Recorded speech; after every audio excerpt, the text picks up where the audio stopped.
Então, boa noite para você também que está aí, que vai acompanhar essa nova série de estudos aqui na Palavra de Deus pela internet. Você é muito bem-vindo, nós já oramos, já saudamos aqui toda a igreja presente, e fica sempre o convite para você vir nos conhecer. Se você é de Nova Granada ou da região, vem aqui nos conhecer, rapaz. Nós estamos aqui na Avenida Moacir Portugal Linhares, 897, Distrito Industrial, em Nova Granada. Todas as terças, às 8 horas, a partir de hoje, nós estamos começando esta nova série de estudos, meus irmãos.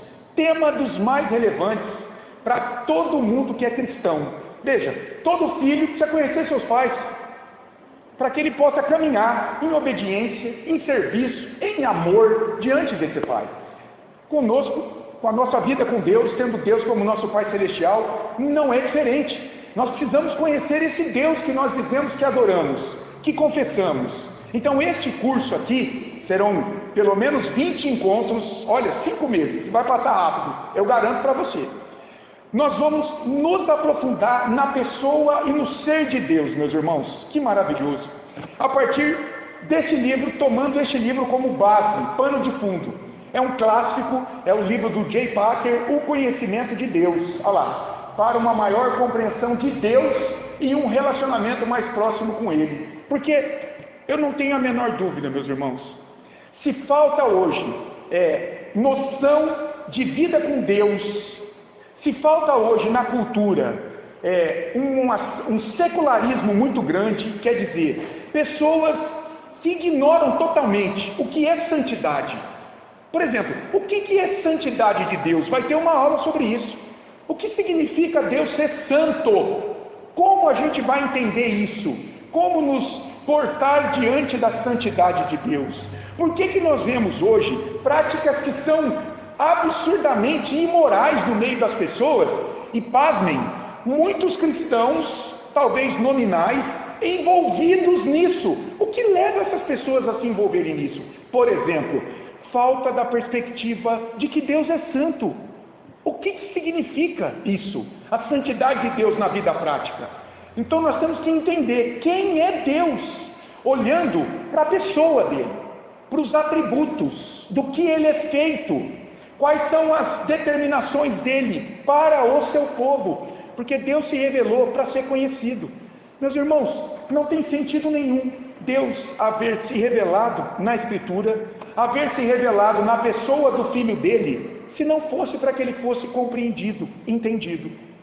E às vezes eu fico vendo pessoas, não é? Isso aqui é só a introduçãozinha aqui, nós nem entramos ainda na aula, mas muitas vezes eu me pego assim, com pessoas dizendo assim: ah não, mas a Bíblia é só um livro humano, a Bíblia ela tem a história de um povo que passou, ah não, o Deus que se revela na Bíblia é um Deus do judeu, não é o Deus de hoje, e por aí vai. E a gente fica pensando, escuta, se Deus não quisesse ser compreendido, se Ele quisesse se revelar para trazer confusão e não esclarecimento, por que Ele manteria a Bíblia aqui, já há pelo menos 3.500 anos? Qual a função de existir esse livro, se não fosse para que as pessoas pudessem conhecer Deus, o Deus único e verdadeiro que se revela na Escritura? Não teria muito sentido deixar a Bíblia aqui. Esse livro teria caído, porque muitos homens na história humana, inteligentíssimos, com um QI elevadíssimo, eles se levantaram contra a Escritura, e eles foram lê-la, estudá-la, e questionaram, e sabe o que aconteceu? Eles morreram, e a Bíblia está de pé. Então, existe poder aqui sim. É possível conhecer a Deus quando a pessoa iluminada pelo Espírito Santo se aproxima da Escritura. Nós vamos começar a ver isso. Vai ser uma jornada incrível, eu não tenho dúvida, meus irmãos. Olha lá. Deixa eu ver aqui, espera aí.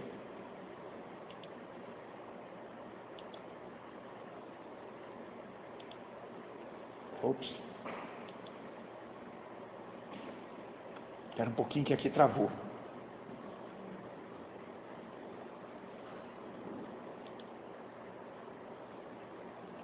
Não. Isso, agora sim. Aula 1, pronto. O estudo de Deus. Essa aula aqui é uma introdução. Eu vou lançar algumas ideias aqui e eu vou trazer a estrutura das demais aulas. São princípios que a gente precisa entender e que vão nortear as demais aulas, tá bom? Então, ó, o estudo de Deus. Dá para ver a foto aí? Olha lá. Então, ali o Senhor criando todas as coisas, né? Qual que é o objetivo dessa aula? Básico, entender por que o estudo de Deus é importante. Olha só que interessante. Por que o estudo de Deus é importante? Nós já fizemos aqui a nossa oração inicial, então vamos partir para a nossa introdução. Eu pergunto para você, por que é importante conhecer a natureza e o caráter de Deus? O que você acha? Se você pudesse falar alguma coisa. Olha que importante, hein? Porque nós somos feitos à imagem e semelhança dele. O que mais? Precisamos conhecer esse Pai que nos criou a sua imagem. Gente, por que meditar sobre a divindade? Por que meditar sobre isso, hein? Começar a pensar sobre isso, a divindade. Será que é importante? Ó, uma ilustração. Imagine você deixado dentro da cidade de Tóquio, a maior cidade do mundo, lá no Japão. Imagina que alguém deixou você lá dentro e não te deu mapa, GPS e nem celular. Não seria assustador? Você se moveria como alguém, como um tampão nos olhos. Você não saberia para onde ir. Pois bem, do mesmo modo, como viver no mundo criado e sustentado por Deus sem conhecê-lo? Como saber para onde ir, irmãos? Como medir as coisas ao teu redor? A partir de que padrão? A partir de que valores? Esse é um problema da verdade hoje, absoluta e relativa. Se a verdade se tornou relativa para muita gente, ou seja, a verdade é minha, eu vou medir as coisas ao meu redor segundo a minha visão, segundo a minha verdade. Percebe o problema disso? Se você não tem uma verdade absoluta, algo que seja certo, que possa unir todas as coisas ao teu redor a partir dessa verdade, cada um faz o que quer na vida. Sabe aquela coisa? Meu corpo, minhas regras, a vida é minha, eu faço o que eu quero. Isso é um tipo de discurso de uma pessoa que ignora, por exemplo, verdades absolutas. Como saber para onde ir se você não tem um norte para te guiar? O que é bondade? O que é moralidade? O que é ética? O que é razão? Se você não tem algo absoluto para te guiar, isso tudo se desfaz, é líquido. Tem um autor, se eu não me engano, ele é um sociólogo. Ele cunhou um termo, sociedade líquida. Hoje nós vivemos uma sociedade líquida. Você já tentou segurar a água na mão? Não dá, né? Ela escorre, ela vai vazando, ela vai escorrendo, ela vai descendo pelas mãos, pelos dedos, não tem como segurar. Assim hoje é a verdade, ela escorre na vida de toda pessoa, segundo a conveniência de cada pessoa. É por isso que a sociedade está caminhando para um fim perigoso, para um contexto perigoso, onde há desestruturação da família cada dia mais, porque as pessoas estão esfaceladas naquilo que elas creem, as pessoas estão sem orientação na vida, como alguém que é lançado no meio de Tóquio e fala, você vai para tal lugar, mas eu não sei, essa cidade é enorme, com milhões de habitantes, eu não sei nem dar o primeiro passo. Assim está a vida de muitas pessoas. Por quê? Porque se afastaram dessa verdade absoluta, desse eixo central, não conhecem Deus. E a gente vai ver um texto depois em Oséias incrível sobre isso. Olha só, aqui eu vou citar o que o Packer disse, abre aspas: o mundo se torna um lugar estranho, perigoso e doloroso, e viver nele um negócio decepcionante e desagradável para aqueles que não conhecem a Deus. Dessa forma, você pode desperdiçar sua vida e perder sua alma.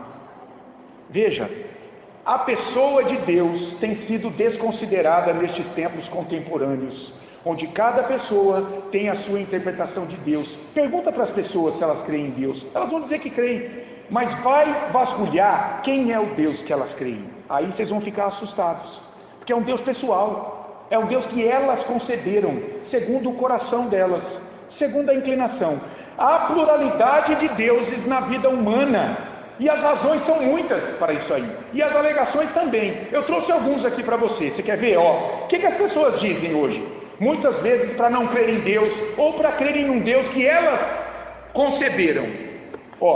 Deus não pode ser conhecido. Tem os céticos. Eles dizem, se existe Deus, ok, mas ele não pode ser conhecido. Outros dizem assim, Deus está morto. Tem até um filme, Deus está morto. Deus criou tudo e foi embora. São os deístas. Como um relógio. Ele criou, deu corda no relógio, no mundo, na tua vida, e foi embora. Ele não interage mais com você. Então não tem por que conhecer Deus. Agora eu que cuido da minha vida. Outros dizem assim, Deus é uma ilusão. Tem até um livro, Deus, um delírio, desse físico aí, o Richard Dawkins, na verdade um biólogo, um cientista, o Richard Dawkins, muito famoso. Deus é um delírio, é uma ilusão. Deus é instrumento de opressão da religião. Deus, então, ele é um instrumento que a religião usa para oprimir os homens, para maquinar os homens, e por aí vai. Por exemplo, os marxistas vão por essa linha aqui. O que mais? Deus está dentro de cada um. Existe um princípio divino dentro de você. Você tem que buscar isso aí. Deus está em tudo e tudo ao redor é Deus. Isso aqui se chama panteísmo. Pan, do grego, é tudo. Teísmo, Deus. Então eles dizem assim, isso aqui é muito da filosofia das religiões lá do Oriente. Deus está em tudo, tudo é Deus. Então uma árvore é divina, o ar é divino, uma cadeira bonita é divino, um animal é divino. Por isso que você vai na Índia e a vaca é sagrada. E se você fizer alguma coisa com a vaca, com o rato, tem templos de rato lá dentro do hinduísmo, na Índia. Eu visitei um templo desse. Gente, é impressionante. As pessoas vão lá alimentar os ratos, levam bandejinha de água, de leitinho, comidinha, empesteado de rato, aquele lugar. O que é isso? Deus está lá. Eles creem que aquele animal ali tem algum princípio de divindade que vai abençoar a vida deles. Mas não só, Deus não existe. Deus, e por aí vai, irmãos. Mas será que não há um Deus criador e sustentador do universo que possa ser conhecido naquilo que ele revelou de si mesmo? Será que não há, como eu disse aqui no início? Será que nós não podemos conhecer esse Deus dentro daquilo que ele se revelou? Deus pode ter a sua existência e vontade ignoradas? O que você acha?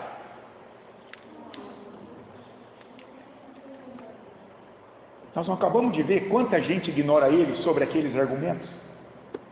Pode. Mas quais as consequências de se ignorar Deus e a sua vontade? Aí é outra história. Os homens vivem sem instrução acerca do bem e do mal segundo a vontade de Deus. Além disso, o sofrimento alcança as pessoas, porque vivem como se Deus não existisse, e quebram a sua lei o tempo todo com seus pecados, sofrendo as maldições da aliança. Eles não sabem disso. A humanidade que não conhece esse Deus não sabe que aquilo que eles experimentam de sofrimento é porque eles estão quebrando a aliança de Deus, porque Deus estabeleceu um pacto de obras com toda a humanidade. Ele vai abençoar naqueles que cumprem, e a espada do castigo estará sobre a cabeça daqueles que descumprem.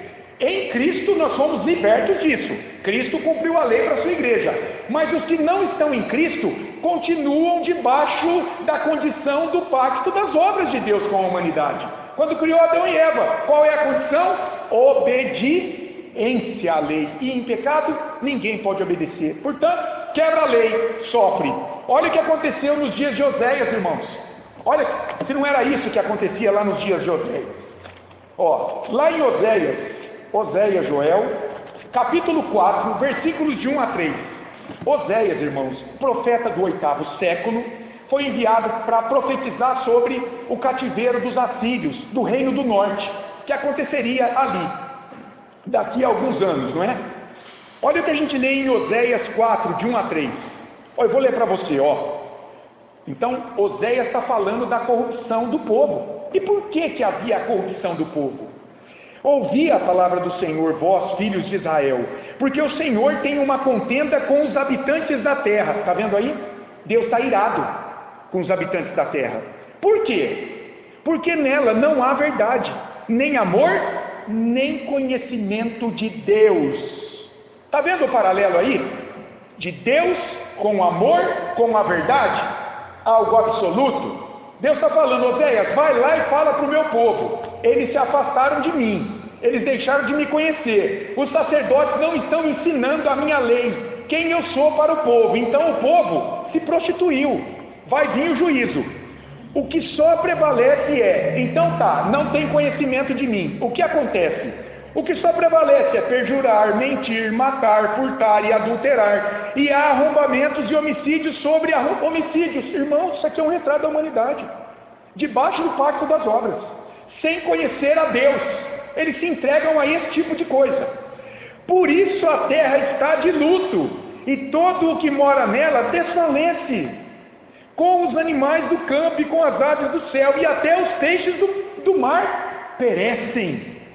A terra está sofrendo, e nós estamos vendo Romanos capítulo 8, Paulo vai dizer: a criação toda geme, debaixo da maldição do pecado, debaixo da opressão dos homens ímpios, aguardando a redenção dos filhos de Deus, o retorno glorioso de Cristo, que vai restaurar todas as coisas. Até lá a criação geme. Agora olha o versículo 6: o meu povo está sendo destruído porque lhe falta o conhecimento. O conhecimento de quem?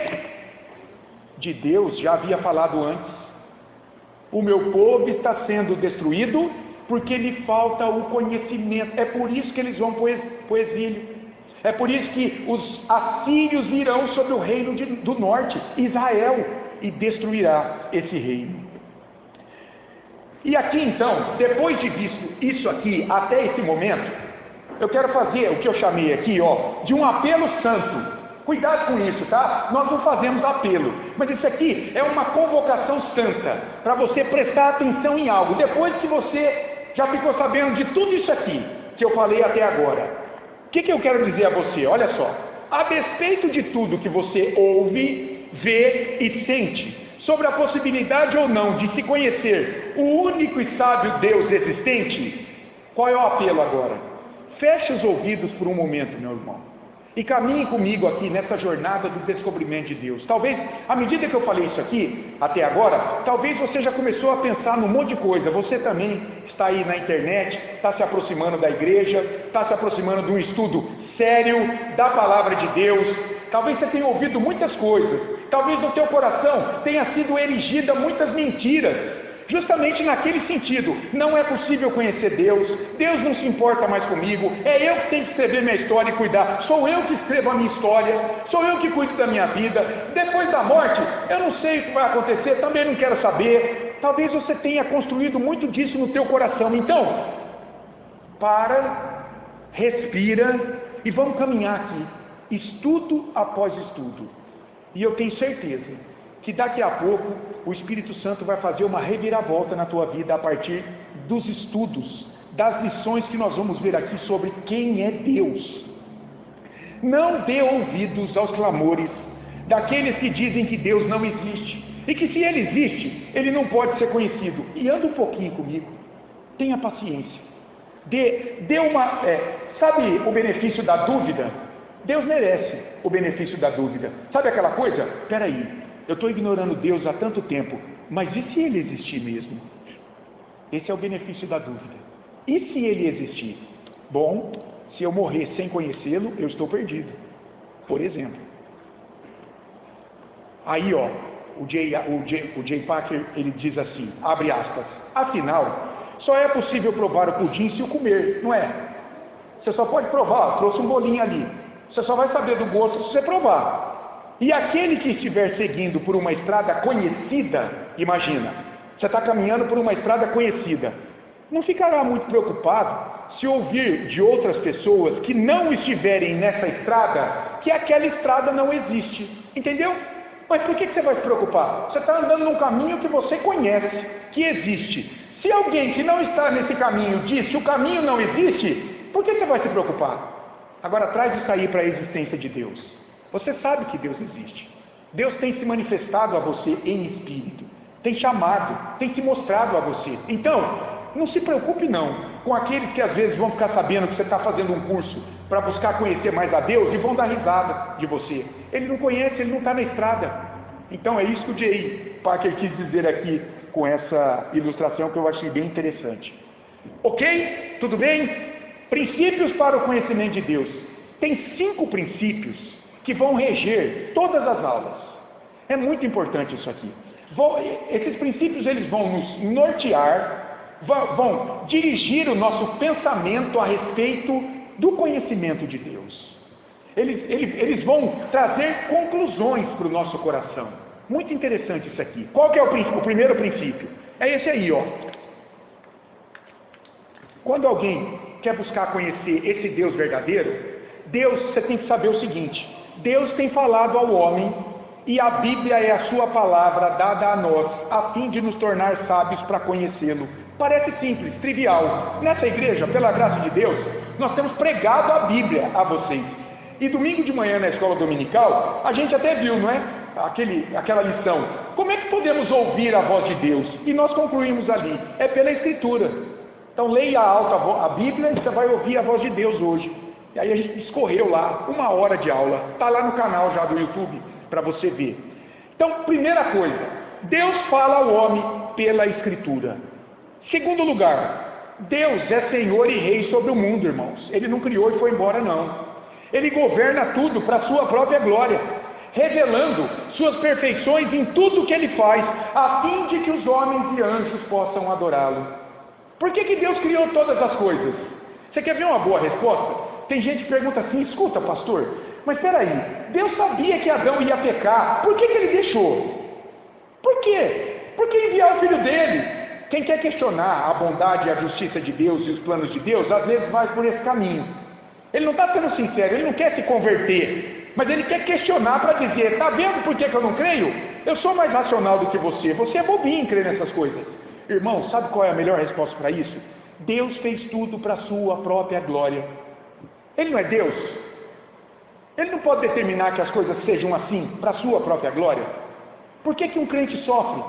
Isso se aplica, isso é um princípio, se aplica a muitas áreas da vida. Por que um crente sofre às vezes mais do que um ímpio? É para a glória de Deus. Deus vai sustentar esse filho dele pelo Espírito Santo dele, e ele está determinando isso para a glória dele. Lembra de Jó? Gente, Jó era um homem justo, reto, íntegro e temente a Deus. Quem dá esse testemunho de Jó é Deus. Deus falou isso de Jó no início do livro. E por que aquilo tudo aconteceu com a vida daquele homem? Porque Deus tinha um propósito ali. Inclusive na nossa vida hoje, ao ler aquela história e ser fortalecido diante das lutas, pelo que aconteceu com ele, e Deus ao lado dele o tempo todo, não permitindo o pior, que ele negasse a fé. Porque a gente tem uma visão míope às vezes, irmãos. Porque Jó sofreu misericórdia, a gente não faz nem ideia. Mas, meus irmãos, se Deus abandonasse a fé dele, ele iria para o inferno no final da vida dele. E o que seria o sofrimento aqui comparado à eternidade nas chamas? Entendeu? A gente não pode ser míope às vezes. É por isso que, diante do sofrimento, a gente tem que abrir um pouco a visão. Se a gente ficar olhando só para a dor, só para a circunstância, nós vamos ser moídos por aquilo ali. Nós temos que entender que naquele meio, Deus se faz presente conosco. Ele estava com Jó o tempo todo. Então, Deus criou todas as coisas e está conduzindo todas as coisas para a sua própria glória. Isso vai ser visto de maneira cabal no retorno do Filho dele, lá na consumação. Terceiro lugar, Deus é Salvador por meio do seu amado Filho Jesus, resgatando da culpa e do poder do pecado, não o mundo inteiro, mas os que creem nele, que foram adotados como filhos dele e agora podem chamá-lo de Pai. Lembra? Abba, Pai, pertencem à sua família. Esse é um outro princípio que vai estar por trás do conhecimento desse Deus. Um quarto princípio: Deus é trino. Veja, não são 3 deuses, porque isso é uma heresia que foi combatida na história pela igreja, chama triteísmo. O que é o triteísmo? Fala que o Pai, o Filho e o Espírito são deuses diferentes, são 3 deuses diferentes. Não é isso a Trindade. Também não é um Deus só que tem 3 papéis. tirando a pessoalidade do Pai, do Filho e do Espírito Santo. Não. Esse Deus Trino aqui é um Deus na essência que se revela como Pai, Filho e Espírito Santo. 3 pessoas. Mas e a constituição de cada um deles? É o mesmo Deus. Isso é a Trindade. Então, esse quarto princípio, que está por trás do conhecimento desse Deus, revela que Ele é trino. Na divindade, há 3 pessoas: o Pai, o Filho e o Espírito Santo. E mais, os 3 trabalham conjuntamente na salvação. Vejam, a teologia, os teólogos, eles chamam isso de a economia da Trindade. O que é a economia da Trindade? É que cada um tem um papel. Então o Pai é o que arquitetou o plano da redenção do seu povo. O Filho assegura essa redenção, entregando-se na cruz como um sacrifício perfeito. E o Espírito é aquele que aplica a obra do Pai e do Filho ao coração do eleito. É o executor, é o agente da Trindade, é o Espírito Santo. É aquele que sela a redenção, que foi arquitetada pelo Pai, que foi garantida pelo Filho, pela obra perfeita dele. O Espírito agora aplica ao coração. E um último princípio: a verdadeira religião é viver a vida à luz da palavra de Deus, respondendo à revelação de Deus em confiança e obediência, fé e adoração, oração e louvor, submissão e serviço. Olha o que está dizendo aí. Nós vamos concluir aqui, olhando para esse Deus, que o que Ele quer, ao buscar ser conhecido, é que nós vivamos aquilo que conhecemos dele em sua palavra. E daí nós vamos buscar adorá-lo, servi-lo, obedecê-lo, louvá-lo. Tudo isso significa viver uma vida de piedade. Essa é a verdadeira religião, irmãos. A verdadeira religião vai muito além de palavras, vai muito além de um nome no hall da igreja, vai muito além de você dizer a minha igreja é a melhor, vai muito além de tudo isso. A verdadeira religião é comunhão com esse Deus que agora a gente conhece, está dentro de nós. E o Espírito dele nos conduz a partir da palavra dele a cada dia, buscando obedecê-lo, buscando servi-lo com tudo aquilo que ele tem nos dado, em termos de dons, talentos, recursos. É vida com Deus, do acordar ao dormir. Isso é a verdadeira religião. Isso é profundo demais. Isso é profundo demais. Quais são os temas básicos que nós vamos ver aqui estudando este livro? Os temas básicos. Eu só citei, na busca pelo conhecimento de Deus, o que nós precisamos investigar? Escuta aqui. Para conhecer esse Deus, o que nós precisamos olhar? Olhar para quê? Para algumas coisas.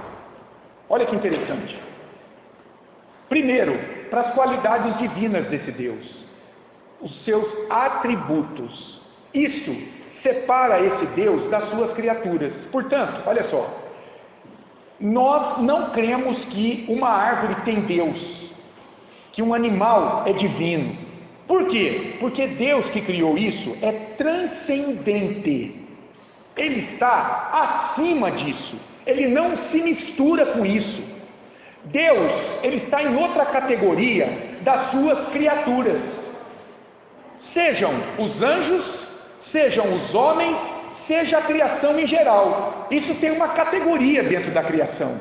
Existem os animais, existem os vegetais, existem os seres humanos criados à imagem e semelhança de Deus. Ok. O panteísmo mistura Deus com tudo isso aí. Ele está envolvido nisso. O teísmo não. Deus é transcendente da sua criação. Ele está acima, ele está em outra categoria. Entendeu esse negócio da categoria? Ele não se confunde com a criação dele, com as criaturas, embora muitas pessoas o confundam. E daí dizem, não, Deus está em você, é só você buscar, ele está aí. Não, Deus está ali numa árvore, e por aí vai. Primeiro, qualidades divinas que o Packer aqui resolveu perscrutar, resolveu aprofundar a pesquisa. Autoexistência de Deus, Deus é autoexistente. O que mais? A infinitude de Deus, a eternidade de Deus e a imutabilidade de Deus. Meus irmãos, eu e você nós não temos nenhuma dessas 4 qualidades divinas. São atributos que a gente chama de atributos incomunicáveis de Deus.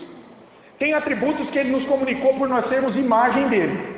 Por exemplo, bondade, criatividade, capacidade de comunicação, inteligência.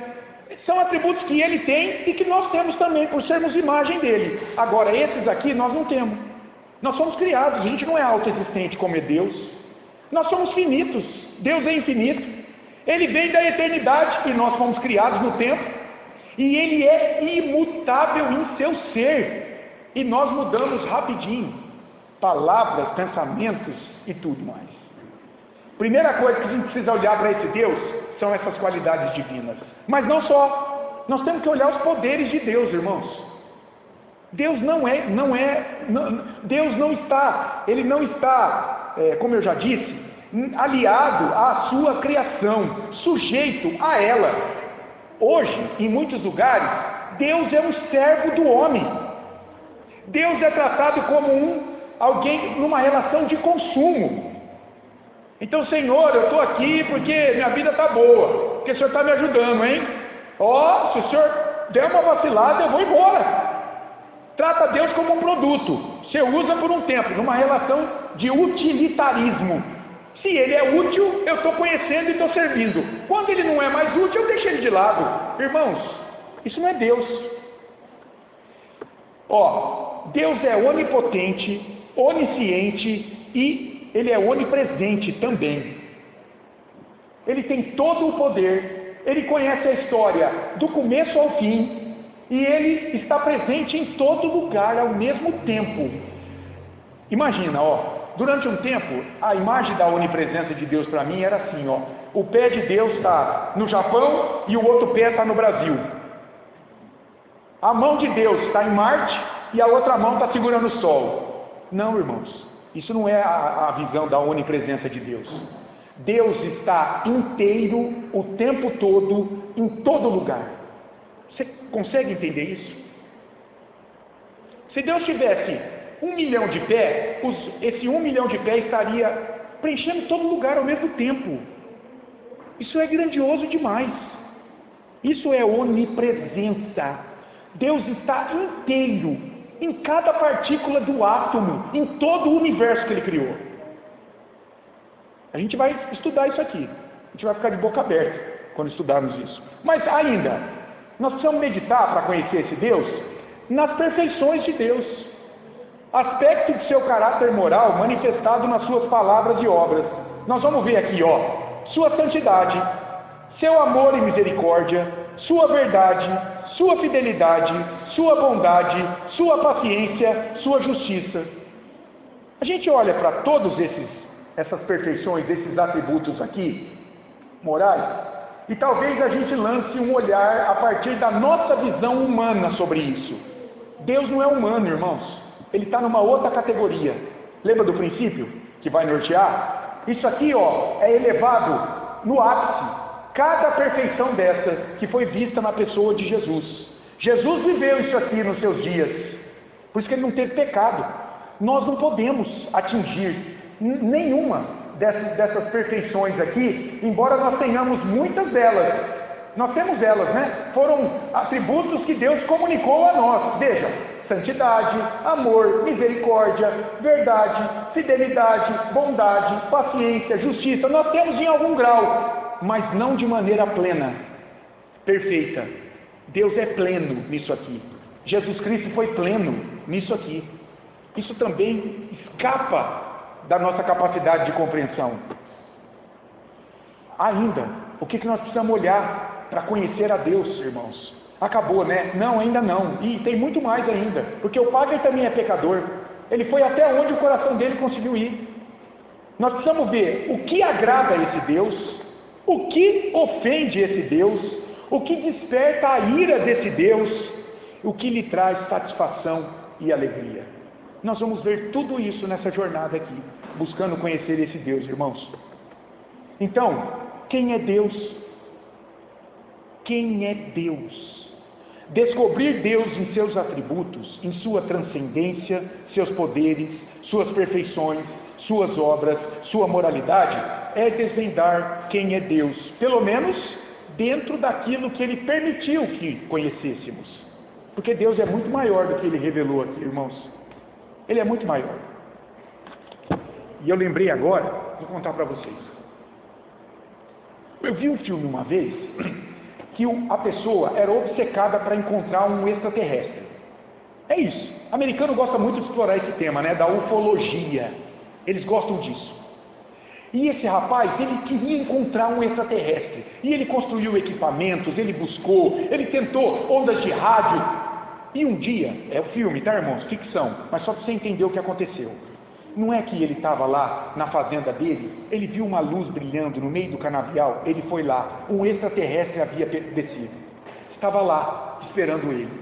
E ele se aproximou com certo receio, com certo medo, um medo daquilo, não sabia o que ele ia encontrar, se era hostil ou não, se era amistoso, se era hostil. E aquele era um, como é que eu vou descrever aquilo? Era um sapo que estava de pé, alguma coisa assim. Mas havia uma espécie de capacete, de viseira. Quando o alien levantou a viseira, 2 olhos enormes transmitiram uma luz que penetrou na mente daquele homem. Gente, e ele foi preenchido com aquele conhecimento, com a grandeza daquele ser, de tal forma que ele explodiu.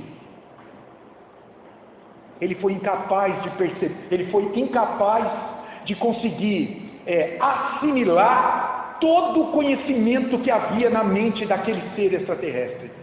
Gente, essa é a imagem de Deus para a sua criação. Você acha que nós seríamos capazes de permanecer de pé diante de Deus e assumirmos toda a pessoa dele? O que você acha? Entendeu? Eu acredito que não. Então Deus, Ele se auto-revelou a nós naquilo que nós conseguiríamos conceber dele e assimilar dele. Isso é demais, não é? E eu pergunto para você então, se eu te perguntasse quem é Deus, o que você me diria até agora? Vamos lá. Até agora o que eu falei. Quem é Deus, meu irmão? É a perfeição. Boa. O que mais? Deus tem falta de alguma coisa? Tudo no lugar só. Deus tem falta de alguma coisa? Tem gente que diz que Deus criou o homem porque se sentia só. Irmãos, havia o Pai, o Filho e o Espírito Santo se amando e se relacionando na eternidade de maneira perfeita. Deus não criou todas as coisas porque ele se sentia só e agora ele precisa da gente. Mas que ideia mais bobinha, né? Deus precisa de mim. Esse não é Deus. Não. A dificuldade na resposta nos revela que esse assunto, irmãos, do conhecimento de Deus, não é algo muito familiar para a gente, é ou não é? Mas olha, já foi assunto de primeira linha essa questão. E lá no passado, parece que os irmãos do passado, eles pensavam mais nisso do que na gente. Olha só. Lembra? Quem está fazendo classe de novos membros aqui, eu dei um exemplar do Breve Catecismo de Westminster. É um documento confessional da nossa igreja, que foi concebido lá no século XVII, lá naquela Assembleia de Westminster, que começou em 1643. 120 teólogos se reuniram lá em Westminster, em Londres, para pensar sobre a Escritura, para traçar as principais doutrinas a partir da Escritura. E o Breve Catecismo de Westminster, ele é feito em forma de perguntas e respostas. E sabe para quem era? Era para crianças e para neófitos na fé. Neófito é os que eram pueris, os que eram crianças na fé. Estavam chegando na igreja reformada naqueles dias de tumulto. Estavam vindo da Idade Média, expulsos do catolicismo romano, perseguidos, queriam conhecer a Bíblia. E eles pensavam assim: o que Deus é? Esses teólogos, nós precisamos definir, vamos olhar para a Bíblia. O que a gente vê sobre esse Deus quando olhamos na Bíblia? Uma criança sabia disso aqui. É a resposta da pergunta 4. Olha o que está escrito lá. Deus é Espírito, infinito, eterno, imutável em seu ser, sabedoria, poder, santidade, justiça, bondade e verdade. O Packer, com certeza, pegou essa resposta aqui e explorou cada atributo desse aqui. cada atributo moral desse, aqui para a gente buscar na Bíblia definir quem é Deus. E onde podemos encontrar esse Deus revelado? Onde é que ele se revelou? Onde vocês acham? Na Escritura. Está lá. E não é que a pergunta 3, de novo, olha, do breve catecismo de Westminster, responde: qual é a coisa principal que as Escrituras nos ensinam? Gente, para que serve esse livro?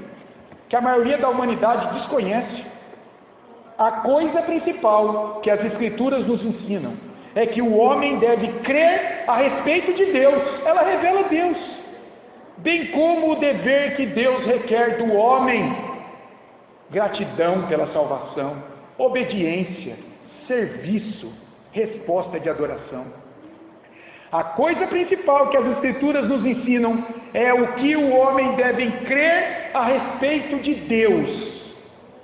Aqueles teólogos ali, olhando para a Escritura, querendo apresentar Deus àquelas pessoas que estavam com ânsia de conhecer esse Deus verdadeiro, eles concluíram isso. Onde é que nós vamos conhecer esse Deus? É na única fonte autoritativa onde ele se revelou, é na Escritura. Meu irmão, se você sair da Escritura, você cai no coração humano, você cai na mente caída do homem. E daí, o que Jeremias 17 diz sobre o que há no coração? Corrupção. Corrupção sem fim. É por isso que a teologia reformada, ela não sai da Escritura, irmãos. Se você olhar ali, olha lá os dogmas da reforma: só a Deus glória, só a graça, só Cristo, só a fé, e tudo isso partindo da Escritura. Uma regra confiável, porque nós cremos que Deus, ele não vai contradizer aquilo que ele revelou de si. Senão, que Deus é esse? Meus irmãos, se isso aqui não trouxer a verdade sobre Deus, então Deus é um mito. Então Deus é alguém que veio para brincar conosco. Deus veio para trazer confusão. Nós precisamos olhar para esse Deus revelado aqui e crer: não, esse é o Deus verdadeiro. Senão não faria sentido nenhum ele se revelar na Bíblia e manter a Bíblia viva já há 3.500 anos. Você concorda comigo ou não? Faz sentido isso? Não é verdade? É por isso que nós confiamos na Escritura, irmãos. É por isso. Não é que a gente é louco, não é que a gente é fundamentalista, não é que nós somos exclusivistas, no sentido de ignorar todas as outras pessoas. Não, a salvação é para todos, mas você precisa crer na salvação que Deus revela aqui, senão você não está salvo. Sim.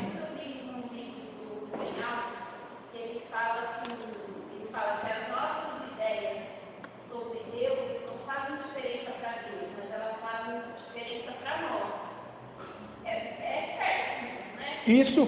Porque a partir daquele momento que a gente conhece Deus e que a gente vai...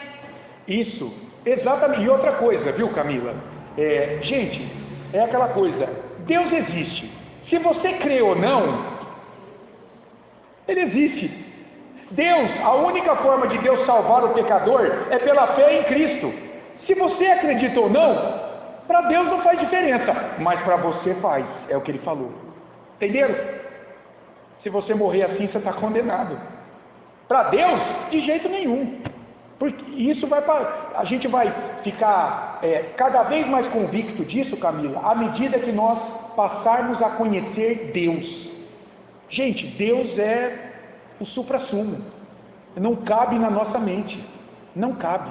E nós precisamos conhecer esse Deus. É urgente isso. As religiões estão aí por desconhecer esse Deus. O mundo está aí caindo num abismo moral por desconhecer esse Deus. E nós estamos tendo a oportunidade de conhecê-lo. E tem um perigo à vista aí, hein, na busca de conhecimento desse Deus. Eu chamei de perigo à vista. Por quê?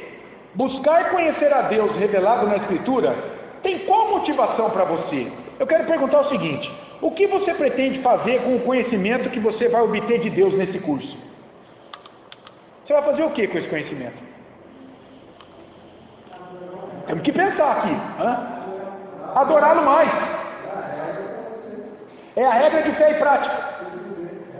Pronto, Juarez. Por que isso aqui é importante, meus irmãos? Olha só.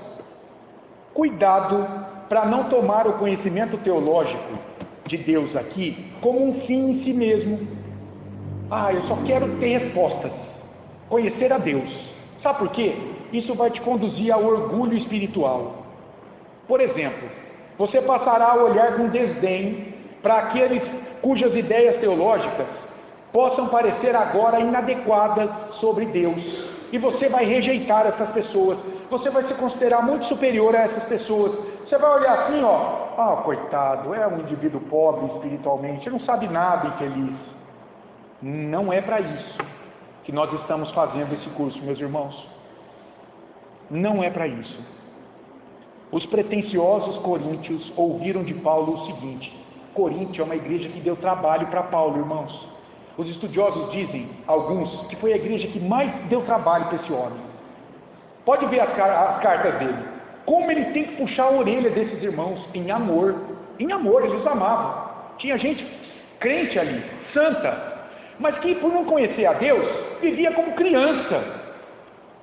Olha o que ele disse: eles se achavam demais, porque tinham dons espirituais, e estava deixando o amor de lado, porque um humilhava o outro. Eu tenho mais dom que você.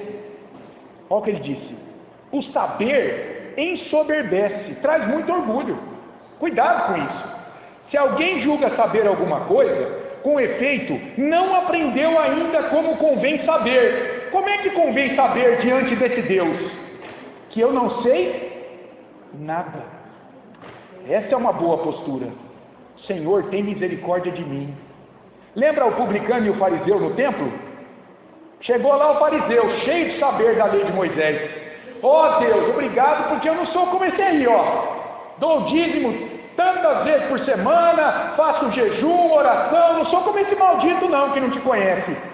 E o maldito que não conhecia a Deus, chegou como diante de Deus? Pianinho, nem erguia os olhos. Tamanha era a concepção da pequenez daquele homem e da grandeza do Deus diante do qual ele estava. E Jesus disse: quem saiu declarado inocente? Ele, o publicano, e não o fariseu. Então, olha só, cuidado com isso, irmãos.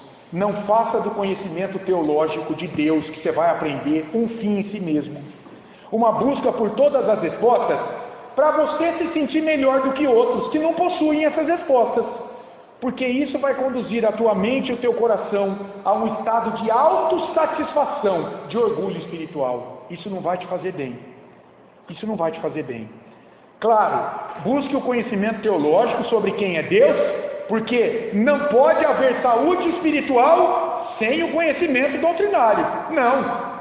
Mas é igualmente certo que conhecimento teológico pela motivação errada, quer dizer, se sentir melhor do que os outros, porque agora você conhece Deus e o outro não. Isso vai te levar ao orgulho, à soberba. E a Bíblia diz que Deus resiste aos soberbos, mas dá graça aos humildes.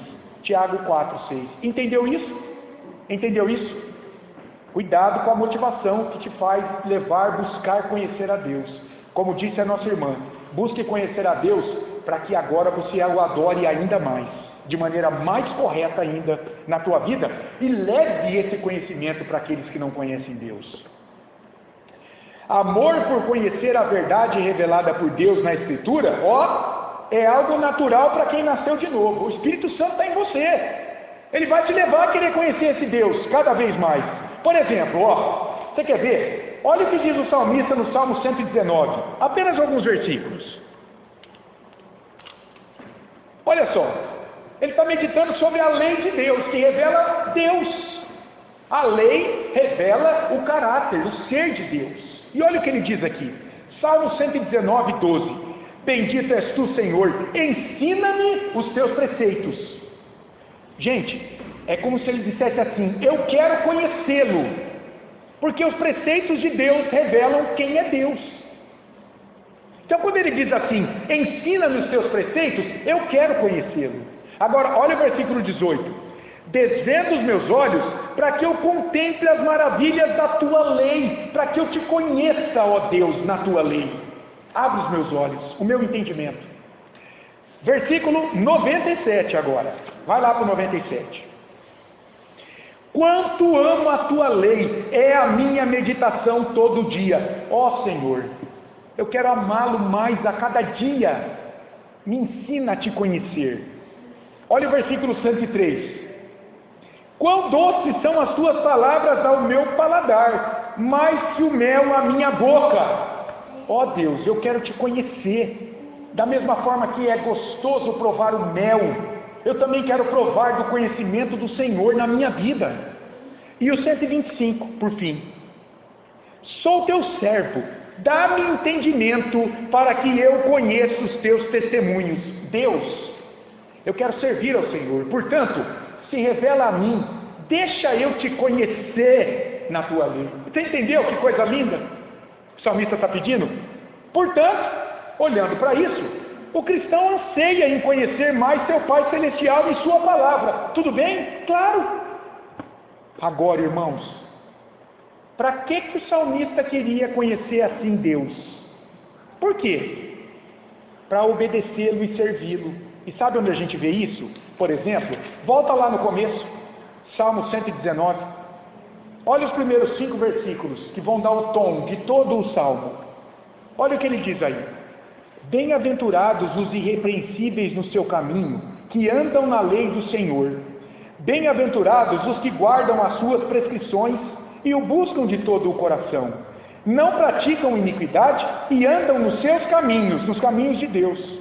Tu ordenaste os teus mandamentos para que os cumpramos à risca. Tomara sejam firmes os meus passos para que eu observe os teus preceitos. Irmãos, qual é o tom desses 5 versículos aqui? É santificação, santidade de vida. Para que a gente tem que conhecer esse Deus? Para viver o que? Cada dia mais. Santidade de vida. Está vendo o propósito? Não é teologia, conhecimento intelectual, virar um cabeção na Bíblia a respeito do conhecimento de Deus como um fim em si mesmo. Não, mas é para que isso transborde em nós e nós agora passemos a adorar e a servir mais esse Deus. Vai ser apresentado a você a grandeza desse Deus, irmão, que é para transformar o teu caráter cada dia mais. Nossa atitude deve ser a mesma ao nos aproximar do conhecimento de Deus, ficarmos maravilhados com a sua divindade e, conhecendo-o mais, buscar obedecê-lo e servi-lo mais. Por que está cheio de cristão nominal hoje? Gente que fala da boca para fora que é cristão, porque não tem uma vida que autentique essas palavras. Porque falta o quê? Conhecimento de Deus, irmãos. É urgente pregação, ensino sobre quem é Deus. As pessoas não sabem quem elas servem e elas acham que está tudo bem, elas barganharem bênção com Deus, elas comprarem a salvação de Deus, elas estarem convencidas de que elas foram encontradas por esse Deus. Elas são convencidas disso, porque elas não conhecem esse Deus, não é pregado a elas. Pode ser até ovelhas que estão morrendo de fome dentro de muitos lugares. Como é que nós vamos fazer isso na prática? Conhecer esse Deus a partir da Escritura. Está aqui, meditando na verdade de Deus, que passaremos a conhecer.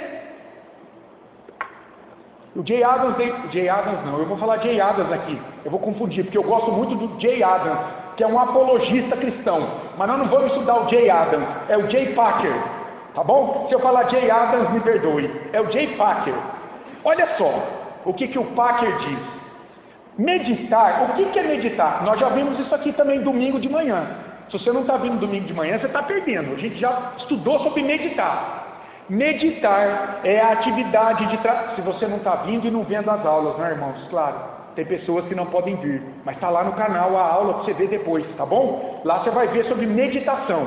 Meditar é a atividade de trazer à mente, matutar, ruminar, refletir longamente e aplicar para si mesmo o quê? As várias coisas que se pode conhecer sobre a obra, os caminhos, os propósitos e as promessas de Deus. Seu propósito é o de purificar, o propósito da meditação é o de, olha que legal isso aqui, é o de purificar a visão mental e espiritual que se tem de Deus, e a partir daí, deixar que a sua verdade, revelada dele aqui, cause impacto sobre a mente e o coração daquele que medita no ser de Deus. Trocando em miúdos, irmãos, quanto mais você rumina as verdades sobre quem é Deus, lembra ruminar? O que é ruminar? Tem animais que são ruminantes. O que eles fazem quando eles comem? Do estômago, volta para a boca. Gente, que nojo, né? Mas enfim, deve ser gostoso para eles. Ainda bem que a gente não precisa ruminar, né, irmãos? Ó, a comida desce, aí volta de novo. Aí desce, de repente volta de novo. Meditar é ruminar a verdade sobre quem é Deus. E isso vai fazer o quê? Quanto mais você faz isso vai purificar a tua mente e o teu coração, e vai impactar todo o teu ser a respeito dessas verdades. Gente, isso aqui é transformador. Meditar na divindade. Nós vamos fazer isso aqui nesses estudos. Nós vamos meditar. A meditação, ela faz duas coisas sobre a existência de Deus. Ela nos humilha e nos exalta. Olha que legal. À medida que contemplamos a grandeza de Deus, a gente se dá conta do que, irmãos? O que João Batista diz quando vê Jesus vindo? Convém que... E ele... quando você se aproxima de Deus, meu irmão, se você tem o Espírito Santo em você, você fica pequenininho. A gente é humilhado. O salmista, eu acho que sentiu isso, né? Eu lembrei lá do Salmo 8. O salmista está meditando aqui, está meditando em Cristo. Olha o que ele diz quando ele olha para ele. Salmo 8, versículo 3 e 4. Quanto contemplo os teus céus, obra dos teus dedos, e a lua e as estrelas que estabeleceste, que é o homem que dele te lembres, e o filho do homem que o visites. Quem sou eu, Deus? Mas não só isso. De um lado humilha, mas a meditação também nos exalta, irmãos. Ao contemplar as insondáveis riquezas do amor, da misericórdia e da graça desse Deus, que em Cristo perdoa o seu povo de toda a sua miséria e o leva ao céu. A misericórdia de Deus vem sobre nós, desse Deus grandioso, que não cabe no nosso entendimento. Daí Paulo fala lá em Romanos 5,8, né? A gente já viu esse texto aqui nos sermões. Mas Deus prova o seu próprio amor para conosco, pelo fato de ter Cristo, o Filho dele, amado, perfeito, Deus como ele, eterno. O que ele fez? Ele morreu por nós. E nós éramos amigos? Agradávamos ele? Não, sendo nós ainda pecadores. E ele está conosco hoje, sendo nós ainda pecadores, pecadores e santos. Lutero dizia: esse sou eu e você, pecadores e santos. O pecado ainda está presente em nós. Nós não fomos plenamente redimidos ainda dessa corrupção, mas nós também somos santos. Por quê? Não é porque eu sou perfeito, é porque eu fui separado. O Espírito Santo de Deus hoje me habita e eu posso servir a Deus hoje. Que coisa maravilhosa é a nossa existência. E aí já vamos concluir. Alguém quer falar algo nessa aula introdutória?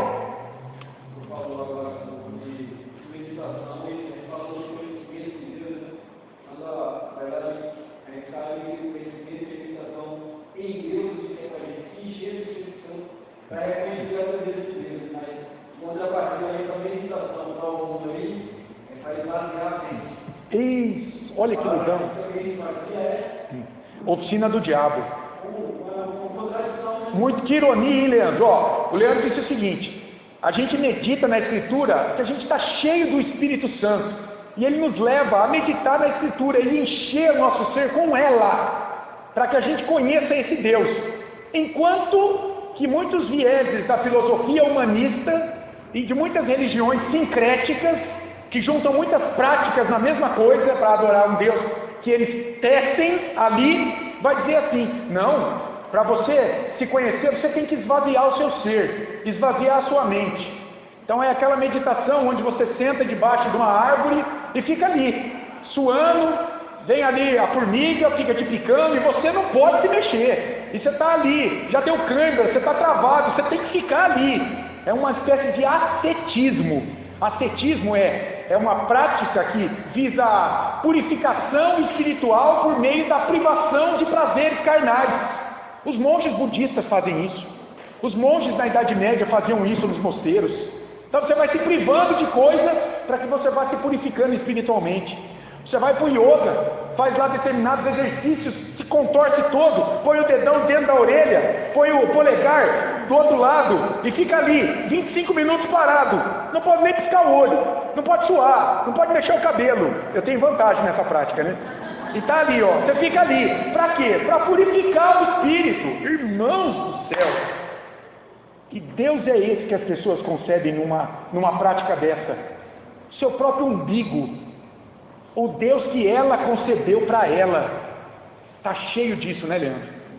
É isso, irmãos. Que privilégio, então, a gente se aproximar para conhecer o único Deus que existe.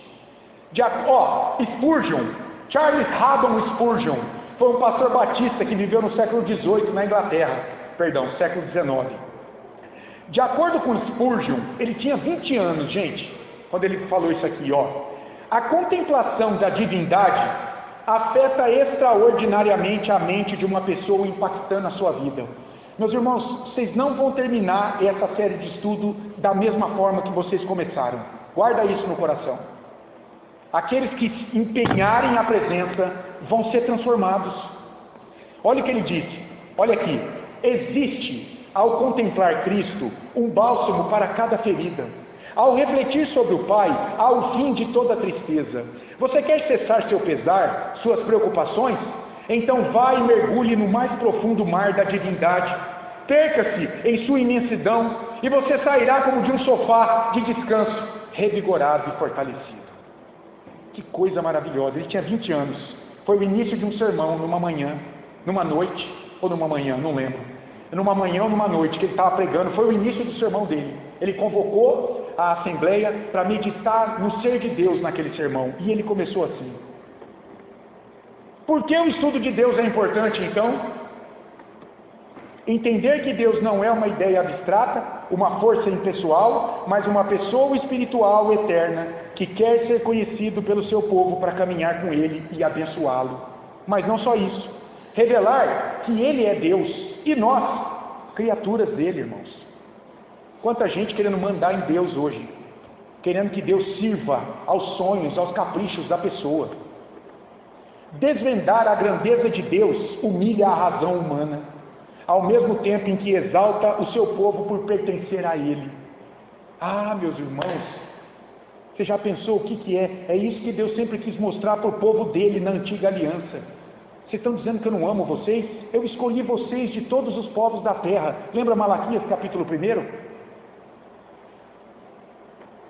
Revelar que há uma verdade absoluta sobre Deus e a vida por Ele proposta, e é preciso conhecê-la para viver e morrer bem. Por que é importante conhecer Deus, estudar sobre Deus? Revelar que há uma verdade absoluta sobre Deus e a vida por Ele proposta, e mais, é preciso conhecer essa verdade absoluta, não só para viver bem, mas para morrer bem. Porque aqueles que morrem fora dessa verdade estão condenados por ela. Entenderam isso? Quanta coisa envolvida nisso aqui. Então, eu quero terminar toda a nossa aula, eu vou terminar com essa oração, irmãos. Olha que legal, é a oração que Paulo fez pelos colossenses. É a oração que Paulo vai fazer pelos granadenses. Quem nasce em Nova Granada é granadense ou é granadino? Granadense. Pronto, acertei. Porque a carta de Paulo aos Colossenses é uma carta atemporal, é para toda a igreja, ok? É para a nossa igreja, irmãos. Então essa oração de Paulo é pelos granadenses aqui, Colossenses 1, de 9 a 12. Olha o que ele pede: por essa razão também nós, desde o dia em que o ouvimos, não cessamos de orar por vós e de pedir o quê? Que transbordeis de pleno conhecimento da sua vontade, da vontade de Deus, em toda a sabedoria e entendimento espiritual, a fim do quê? A fim de viverdes de modo digno do Senhor, segundo a vontade dele, para o inteiro agrado dele, frutificando em toda boa obra e crescendo no pleno conhecimento de Deus, sendo fortalecidos com todo o poder, segundo a força da sua glória, em toda a perseverança e longanimidade, com alegria, dando graças ao Pai, que vos fez idôneos à parte que vos cabe da herança dos santos na luz. Meus irmãos, essa aqui é a vontade de Deus para a vida de todo aquele que busca conhecê-lo na Escritura. É isso aqui que Ele quer para a minha vida e para a sua vida. Então nós vamos terminar toda a aula com essa oração aqui, e no final da 20ª aula, eu vou chamar um por um, e você vai ter que me falar essa oração de cor. Brincadeira. Brincadeira. Mas olha que oração belíssima. Resume ou não esse nosso anseio de nos reunir para conhecer esse Deus e desfrutar de tudo isso aqui.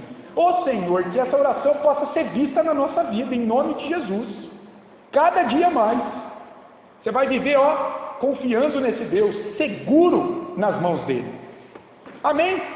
Pronto, terminou nossa primeira aula aqui, apresentação apenas, e se Deus quiser, semana que vem tem mais. Algum irmão quer falar algo antes de orarmos para encerrar?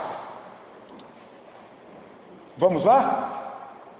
Ficou um gostinho de quero mais para a próxima semana ou não?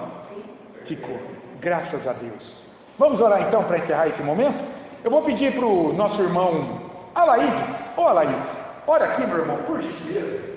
Vamos orar para o nosso irmão Alaídes para encerrar esse momento? Ora no microfone, Alaídes, para que o pessoal da câmera também ouça. Depois nós temos uma breve confraternização, tem ali um pequeno bolinho para a gente. Vamos orar com o nosso irmão Alaídes. Senhor Deus, obrigado, Senhor, pela tua palavra. Oh Deus. Amém. Amém. Oh Senhor, em nome de Jesus. Amém. Oh Senhor, em nome de Jesus. Ah, Deus. Obrigado, Senhor, em nome de Jesus.